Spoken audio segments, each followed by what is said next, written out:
دی lord, hallelujah. آج میں کلیسیا پاکستان کی خدمت میں حیرت سے بڑھ کر حیران کن کا 10واں باب لے کر حاضر ہوں۔ بے مثال بات چیت۔ خداوند یسوع کی لوگوں سے کی گئی گفتگو کا ایک بڑا حصہ بائبل مقدس کے ریکارڈ پر موجود ہے۔ کئی بار تو تفصیلی اور کچھ نہایت مختصر بات چیت کے حصہ جات ہمیں بڑی تفصیلی سے پڑھنے کو سننے کو ملتے ہیں۔ یعقوب کے کنویں پر اس عورت کے ساتھ کی جانے والی گفتگو قدرے غیر معمولی تھی۔ خداوند یسوع کے شاگرد اندرونی قصبہ میں کھانا لینے کے لیے گئے تھے۔ اس دوران خداوند یسوع تھکن کے سبب آرام کرنے کی غرض سے کنویں پر جا بیٹھے۔ اسی دوران ایک سامری عورت کنویں پر پانی بھرنے آئی تو خداوند یسوع سے گفتگو شروع ہو گئی۔ لیکن یہ شاگرد واپس آئے اور انہوں نے خداوند یسوع کو اس عورت سے بات چیت کرتے دیکھا تو بہت حیران ہوئے، جیسا کہ یوحنا چوتھے باب کی 27ویں آیت میں درج ہے کہ اتنے میں اس کے شاگرد آ گئے اور تعجب کرنے لگے کہ وہ عورت سے باتیں کر رہا ہے تو بھی کسی نے نہ کہا کہ تو کیا چاہتا ہے یا اس سے کس لیے باتیں کرتا ہے۔ پھر بعد میں معلوم ہوا کہ اس گفتگو میں کیا ایسی غیر معمولی بات تھی کہ شاگرد حیران رہ جائیں۔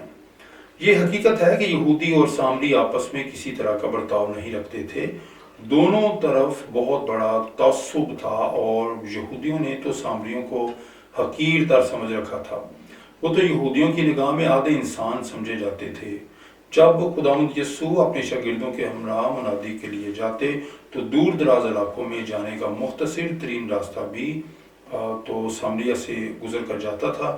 جب قصبے کے رہائشیوں نے خداوند یسوع اور شاگردوں کے وہاں سے گزرنے سے منع کر دیا تو انہیں لمبا راستہ اختیار کرنا پڑا اور شہر کے آس پاس سے ہو کر سائیڈ ایریا سے ہو کر گزر کر جانا پڑا۔ شاگردوں میں سے ایک نے خداوند یسوع مسیح سے پوچھا کہ وہ اس علاقے کے لوگوں کے لیے آسمان سے آگ طلب کرے، اس لیے کہ اس علاقے کے لوگوں نے شاگردوں کو قبول نہیں کیا تھا۔ لیکن خداوند یسوع نے ان کو سرزنش کرتے ہوئے کہا کہ یہ مناسب طریقہ نہیں ہے۔ فی زمانہ نسلی تعصب رہا ہے، حالانکہ مؤثر قانون سازی سے مدد لی جا سکتی ہے، لیکن یہ بنیادی طور پر دل کا مسئلہ ہے۔ یہ ذہنیت کا مسئلہ ہے جو قوموں اور ملکوں کے درمیان جنگ و جدل کا سبب رہا ہے۔ محض اس لیے کہ کسی کی جلد مختلف ہے، اس کا مطلب یہ نہیں کہ وہ انسان ہے ہی نہیں۔ ہٹلر نے یہودیوں کو ختم کرنے کی کوشش کی کہ کیونکہ وہ ان کو کمتر سمجھتا تھا۔ بہت سے ممالک کی تاریخ میں کچھ تاریخ ایام آئے جب انہوں نے غلامی کا مظاہرہ کیا۔ یونانی سلطنت میں ایک رواج تھا اور اس وقت یہاں خداوند یسوع مسیح اسی زمین پر موجود تھے۔ فلمون ایک بھاگنے والے غلام کے بارے میں بتاتے ہیں جس نے مسیح کو جان لیا۔ اعمال کی کتاب اس مسئلے پر بیان کرتی ہے جسے ابتدائی کلیسیا نے چاہا کہ وہ صدیوں سے یہودیوں کو ناپاک سمجھتے رہے۔ صدیوں سے یہودیوں اور رومیوں کے درمیان فرق رہا تھا اور غیر قوموں کو ناپاک سمجھتے تھے۔ اگر وہ غیر قوم کے گھر میں داخل ہوتے تو ناپاک سمجھے جائیں گے، یہ ان کے ہاں دستور جانا جاتا تھا۔ پطرس نے ایک رویا دیکھی جس میں اسے بتایا گیا کہ وہ دیگر قوموں کو ناپاک نہیں سمجھے گا۔ پالوس بھی خوشخبری کی کلام کی منادی کے لیے غیر اقوام میں بھیجے گئے۔ در حقیقت وہ غیر قوموں کا رسول کہلائے۔ شاگردوں نے دریافت کیا کہ غیر قوموں کو یہودیوں کی طرح مسیح خداوند کی زیادہ سے زیادہ ضرورت ہے۔ انہوں نے دیکھا کہ یسوع کی پیروی کرتے ہیں تو آپ کو دوسرے درجے کا شہری سمجھا جاتا ہے۔ جہاں کہیں فی زمانہ بھی ایسا ہی ہے، جب ہم اسلامی جمہوریہ پاکستان میں بھی یسوع کی پیروی کرنے کی بھرپور کوشش کرتے ہیں تو اکثر ہمیں مذہبی اعتبار سے دوسرے درجے کا شہری سمجھا جاتا ہے۔ بہت سے معاشروں میں طبقاتی نظام پایا جاتا ہے، ان کے ساتھ غیر انسانی سلوک کیا جاتا ہے، عام طور پر اسی لیے کہ وہ غریب ہیں۔ اس لیے خیال کیا جاتا ہے کہ اس سامری عورت کے جو دن کے دوران اس کنویں پر پانی بھرنے کو آنے کو کی ایک وجہ یہ بھی ہو سکتی ہے کہ وہ غریب عورت تھی اور شاید دستکاری ہوئی بھی، اور شاید یہ بھی کہ دیگر پڑوسیوں کی رکاوٹوں اور طنزیہ باتوں سے بچنا چاہتی ہو جو اس کے بارے میں جانتے تھے، اور یہ بھی کہ وہ غربت میں زندگی بسر کر رہی ہے اور اس میں کوئی شک نہیں کہ لوگ اس کے بارے میں سرگوشیاں کرتے ہوں، اور یہ بھی ممکن ہے کہ شاگردوں کو یہ سب मालूम ही ना हो, लेकिन हो सकता है कि उस औरत का पहनावा और लिबास उसकी ज़िंदगी और चाल चलन की कुछ गलत अक्कासी करते हों, जिस पर शुबा किया जा सके कि वो यकीनन कम तर समझी जाने वाली हो कि कोई अजीज़ पड़ोसी या रिश्तेदार अपने घर पर उसका इस्तकबाल करना पसंद ना करता हो। और कोई भी नहीं चाहता था कि याकूब के उस कुएं पर उसके साथ बैठकर दोस्ताना बातचीत के लिए उसके साथ वक्त गुजारे, और यही सब उसके साथ इम्तियाजी सलूक की वाज़िया तस्वीर थी। याकूब के ख़त में तबकाती तअस्सुब की एक मिसाल पेश की गई है। शायद ऐसी मिसालें भी मौजूद हैं जिनमें एक दौलतमंद शख्स का खैर मुकदम कलीसिया में किया जाए, उसे बैठने के लिए अच्छी जगह दी जाए, और जब कोई गरीब कलीसिया मेंबर आए तो उससे पिछली नशिस्त की पेशकश की जाए। इस मामले पर याकूब दूसरे बाब की पहली से 9वीं आयत में तबादला ख्याल किया गया है, जिसमें कहा गया है, ऐ भाइयों, हमारे जुलजलाल यीशु मसीह का ईमान तुम में तरफदारी के साथ ना हो। याकूब इस बाबत रकम तराज हैं कि खुदा गरीबों से मोहब्बत करता है और मसीह में ईमान के जरिए वो इस दुनिया में अमीर बन जाते हैं। याकूब रसूल फरमाते हैं कि कलीसिया में इस तरह जानबदारी का मुजाहरा करना, कलीसियाई आला कानून को तोड़ना और खुदा की मर्जी के खिलाफ अमल गुनाह है।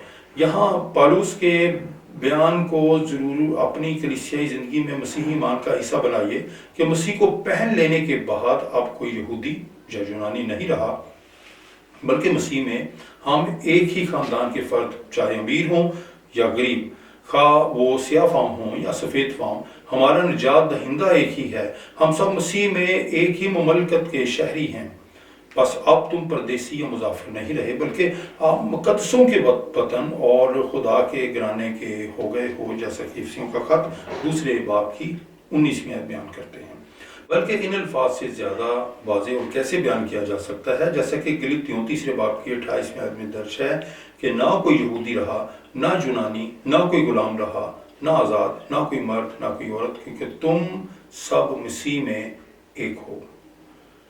किसी शख्स की जानबदारी और तअस्सुब से देखा जा सकता है, क्योंकि वो मर्द या औरत, यहाँ तक कि एक बच्चा हो सकता है, हर शख्स खा मर्द हो खा औरत खुदा की शक्लो सूरत पर बनाया गया है। हो सकता है कि उनका रूहानी मियार और माशरती हैसियत फ़र्क हो, लेकिन आखिरकार वो खुदा के बेटे बेटियां कहलाते हैं। पर माशरा उनकी हैसियत में तफरीक करता है, जैसा कि जो काम मर्द कर सकता है वो औरत नहीं कर सकती। चलें ऐसा मान लिया जाए तो इस सबब से किसी को कमतर या आला हैसियत में कबूल नहीं करना चाहिए, इसलिए कि मसीह में हम सब एक हैं। हमसे गैर मशरूत मोहब्बत की गई है। हम इसलिए निजात याफ्ता हैं क्योंकि हमारी मंजिल एक ही है, और वो मंजिल हमेशा के लिए मसीह के साथ जिंदगी बसर करना है। तारीख बयान करती है कि खवातीन को पहली सदी में मर्दों से कम तर समझा जाता था। खुदावंद यीशु ने अपनी तलीमात और अपनी मिसाल के जरिए खवातीन के माशरती दर्जा को बुलंद किया है। खुदावंद यीशु ने औरतों से भी मर्दों का सा रवैया रखा और उनसे खुशखबरी का कलाम बयान किया। खुदावंद यीशु मरियम और मार्था के घर गए।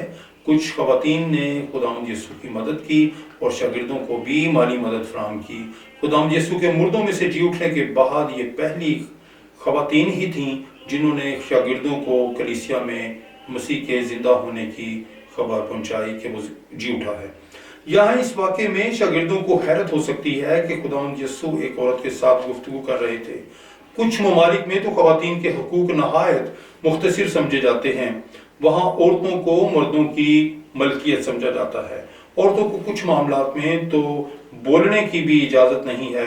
कई ममालिक में तो आम तौर पर औरतों के स्कूल जाने या मर्दों के साथ काम काज करने की सख्त पाबंदी है।